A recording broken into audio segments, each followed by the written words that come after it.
Yes. Hey, it's Ty Berry, the Black Phoenix. Just hollering at you. Just did a couple podcasts with a couple friends earlier this morning or late this afternoon, however you want to look at it. Just gonna show you a couple things real quick. This is my night vision. Head harness, chin strap, put on top of my beret because I don't feel like taking my beret off. This is how the night vision goes. Boom. Look through it one eye. You can go your dominant eye or your left eye if you like. But this is the setup. You go on the night. You go in the daytime, but if you ain't got no night vision, no thermal, you're not gonna own the night.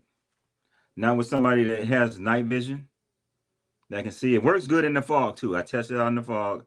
So if all you guys are wondering about the fog and the night vision, it works good. It cuts through for some reason, right? I'm thinking about getting a pair of thermals this before June or July. I want to purchase a set of thermals also. And this one is my night vision. Everything's green at night, of course. I'm probably gonna get another one just in case. I always like to have a backup, right? So if I have this, I try to get a backup. Have one long Vietnam scope, and that's called a PS1, PS1 something like this. This is PS 14 or 17. Grab one is still up around $2,000. The head gear, the head harness is good because you can put a hat over top of it, a buoy hat. You can pull a ghillie suit, hood, cape, whatever you want to put on there. Ghillie suit is for camouflage. For you that don't know, so you can still wear this with your camouflage. Whereas if you have a helmet on, it may stick out a little bit more. This is going to form to your head and it's going to form to whatever cover you decide to wear, whether it's a buoy hat or whether it's your actually ghillie suit or ghillie cape. I have both. Um, we'll talk about some survival stuff and camouflage things also. We bring in some bug out bags, some uh, camouflage capes, camouflage ghillie suits. So we go over all that. That's not an issue, but I have four or five, maybe about six different ghillie suits, and that's just for the change of terrain, right? And if you only have one, get yourself one that's in jungle or all green or green and brown forestry, whichever one. Get you a couple of pair of cans of paint. Paint always work. So if you have to in a state of emergency, whatever, and you only got green and you want to blend in, then take that and cover up some of it with some black spray paint. Now you got green and black. It works, right? It works, especially at night. Green and black works. Black works. Always have a black ghillie suit close by, right? So the black ghillie suit usually blends in, especially if you had to get down at night. If you have to disappear at night, if you had to go dark on them, right? Because you never know when you might have to go dark. You never know. So, but this is my night vision right here. The head harness is only like 250, about 250, something like that. I forgot. This runs about $2,000 for your night vision, but it's well worth your money, right? I had I purchased mines. Didn't want to get the money up, but when I did, I was cool with it. I was cool with it. Um, because if something was to ever happen, if it goes dark right now, the lights go out, and it's time to get down, right? I'm gonna have my night vision, right? So I'm not worried about the night. I can own the night, especially in my arena, in my theater. I can own the night, and that's what you want. If you got different tools, close range, close quarters, mid range, long range, extended long range, you can own the night during the day, right? But can you own the night at night? You can own that theater in the daytime, but can you own that theater at night? Okay, makes sense. Um, but that's what I say. That's what I tell everybody. At least try to get one. The Vietnam one, big scope, run off a D size batteries, maybe about $300 or $400. It works good. It's Starlight scope. So I mean, get one of those $300 or $400. You can put it in your hand or put it on a bipod and set it up. You're gonna see at night, probably about out to about 800 yards, right? That's a big advantage. That's a big advantage. So you can see what's going on out there, 800 yards away or down the block. If your block is 300 yards, you can see it. If it's 200 yards, you can see it. If you're in a cul-de-sac, you lock that cul-de-sac down. It's down. It's locked, right? So, and that's the important thing about night vision. Get yourself a night vision. $200, $300, 500, 1,000 if you want to. That's up to you. That's you gotta look at your own budget and see what you're willing to purchase. I mean, most people can purchase a item for $1,000 or 1,200. It's do they want to, right? Same thing we talk about with the Jordans. I can buy this, or I can buy 4 or 5 pair of Jordans. I choose and go party. I choose to buy this. Some other guys choose to go out and party and buy some alcohol, buy some weed, buy some cigarettes, buy some drinks, make it rain. They do what they do. So that's a choice you have to make. I can't make that choice for you. I know when it's time to get down, um, I'd rather have a night vision than some drinks that I won't remember next month, right? So that's the thing about the night vision. So if you can, grab you some. You can see the logo behind me. This is only my second video with the our logo. This is the Art of Survival. It lets you know that it's karate. I'll let you see all the logo right there. Art of Survival. Art of Survival. That's our the logo is actually our logo for our SWAT team. I just got to finish talking to our co-founder of the our CERT slash SWAT team um academy. He put everything him and another guy, Scott, they put everything together back in the 80s. Um and very good team. Our SWAT team went up against a lot of SWAT teams in competition. We never lost. We're undefeated. Police used to come up, police SWAT teams used to come up to us all the time. How are you guys beating us with wheel guns? How do you guys beat us with wheel guns? Technique, technique. We train. We have one guy on there. I can't remember his name.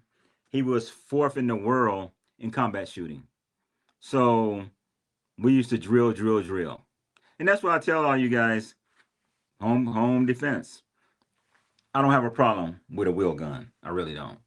If they say tomorrow you can no longer have semi-automatic handguns, I'm cool with that. I know how to use a lot of different weapons. I got martial arts weapons. I got crossbows. I got recurve bows, throwing tools. So I really don't need a gun. Okay. For first of all. So then, if you only gonna give me a wheel gun, okay, give me a 357. And just like Flex, he's like, what? 357 for home defense? Yeah, 357. Give me a 357. Because what I'm gonna do with that 357 is for home defense, I'm gonna use the 38 special or a 38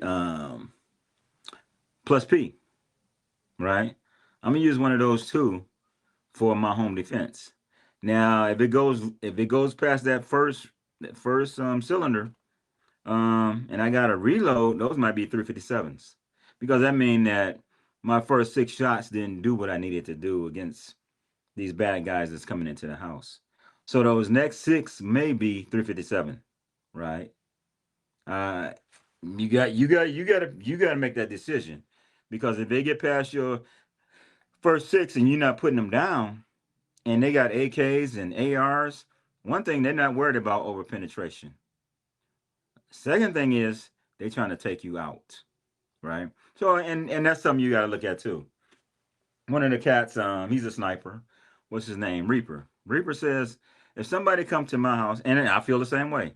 If somebody come to my house to get me, they know who I am, right? They're not coming with a 38. They're not coming with a 9 millimeter. They're not coming with a 22 Magnum, 5.7. They coming with some heat. They coming with a 5.56, AK-47, 308. They coming with some real heat because they know that if they don't get you in the first 15 seconds, they may not make it out. Right? They may get in. Was that old commercial? You may check in, but you're not gonna check out. Right? And that's how I feel the same way. So AR is always gonna be close by. That may not be, that may go on my back first, and I'm coming with whichever pistol I choose, which is always going to be a 45 ACP inside a house, right? 38 is good. Just like I said about the SWAT team, they asked us why we train with 38s, and that's how we train with fast. We was fast. Speed loaders, fast. Okay, and it's all a transition from after you shoot to when you bring it back down, pop that cylinder out, and reload. It's fast, but you practice it. Just train with it. Train with it. Train with it. Train with shooting at 38. It's a 38. It's a 357 frame, 357 model, but you're putting 38 bullets in there. So one, it's a heavier gun. You don't have to worry about the weight of the gun because it's for home defense, right? So you don't have to worry about carrying it around. It's going to be in your couch. It may be in your holster right here, or in your chair, or on your table, or on the floor, wherever you carry it, wherever you do with it. Somebody kick that door in, you grab that weapon and you bring it up. It's a heavy gun, so that's going to reduce your recoil. For those of you that are recoil sensitive, for whatever reason. Some people just don't like recoil. Some people are gonna start flinching. So you got a heavy gun, right? But you're not shooting 357 magnums out of there. You're shooting 38, right? So you're not gonna have that recoil. You're not gonna have that recoil flinch. You're not gonna be, oh, I'm worried about a 357 magnum coming out or 44. You're not worried about that. Heavy gun, you just got a little muzzle flip, little muzzle rise, if that.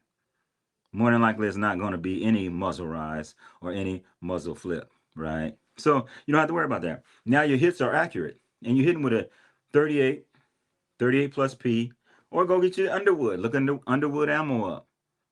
Ooh, look it up. Your 38s, your 9mm, your 380s. It's supposed to be lightweight. Some people run Underwood in there. I'm not going to mention no names. You know what I'm saying? But Underwood ammo. They ain't paying me. I don't even know Underwood. I don't know Underwood and Wood. I don't know none of them. So they're not paying me no money, but it's a good round. It's a very effective, especially if you're running 380, which is smaller than a 9mm. You're running 9 and you're running 38s. Throw you some Underwood in there. And you can check up the ballistics on it and see what it does. Very good round for taking things down, right? So I mean, you want to go to the mountains and you want to take that. 38 is your favorite weapon. Take it. Throw some Underwood in there. And like I said, you got a 357 gun, but you're running 38 ammo out of there. So you're not going to have that over penetration like a 357 Magnum in a house, right? But you're still going to have some good heat, some good knockdown power from that 30, especially a 38 plus P. That's heat. And then you got your 38 plus P Underwood. Good combination. And then it's a good heavy gun. It's going to tame that recoil and that muzzle flip. And that's the key to that one, right? So I mean, got any questions? Holler at us. I got my beret on today. We got into the SWAT stuff today, so I just kept it on. So sometimes you'll see me. The other background we got when we want to talk gun stuff, firearm stuff, tactics. What else? Whatever you want to do. Today we went a little bit over night vision. If it's in your budget, get one, right? If the head harness is in your budget, get one. Gas mask, if it's in your budget, get one, right? I mean, you need look at this. Look at the sign of the times. Those are just things that if you don't even want to go outside, you can put your gas mask on just in case somebody try to kick in doors and release some gas, right? You got your gas mask on. You got your night vision on. You can see what's going on in the night when they turn the lights out, right? Somebody can go by and find one of those transformers, pop, hit it, your whole neighborhood out, right? They may want it to be dark because they want to do some things, right? So, they may hit the neighborhood transformers, knock it out. Your whole block's knocked out. 2 blocks knocked out, right?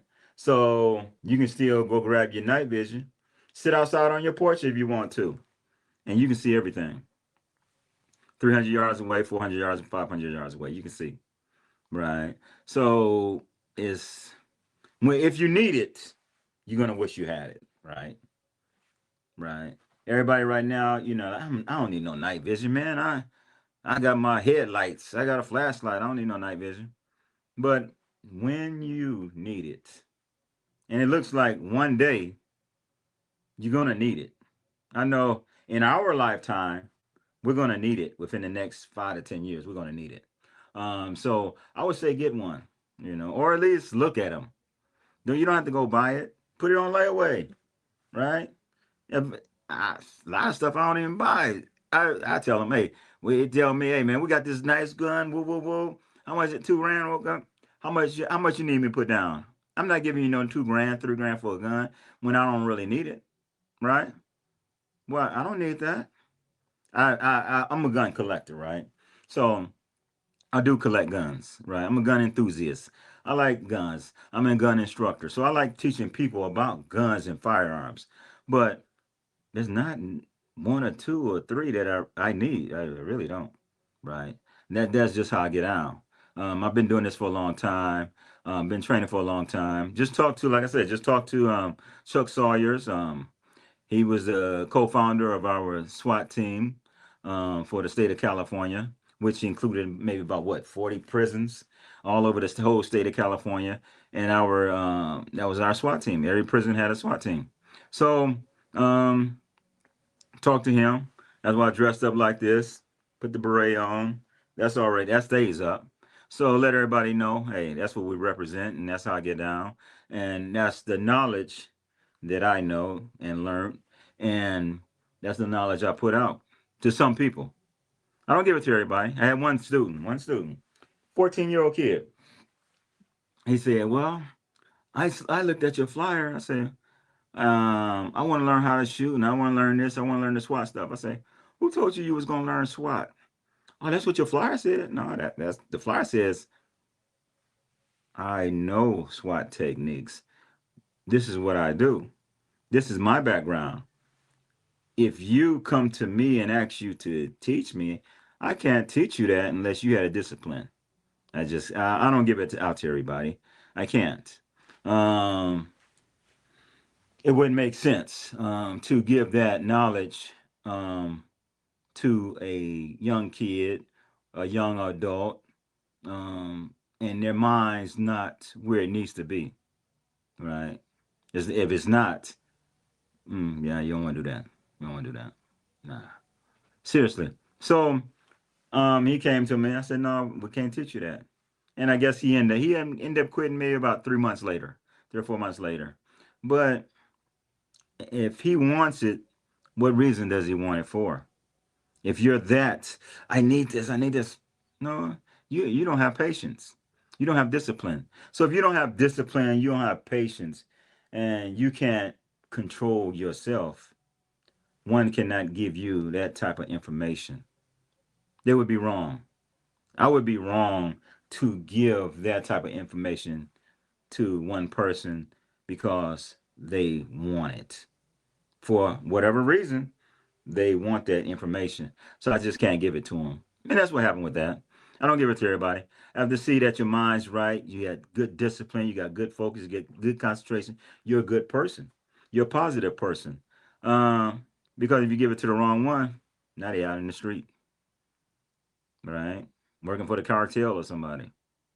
Seriously, seriously. So you never know. Um, but anything else you guys want to talk about? I don't think I got nothing else to talk about. So this is Ty, the Black Phoenix, just hollering at you on a Saturday evening. And you guys have a nice day. Be blessed. Take care of yourself. Keep your head on a swivel. And I'll holler at you pretty soon. Later.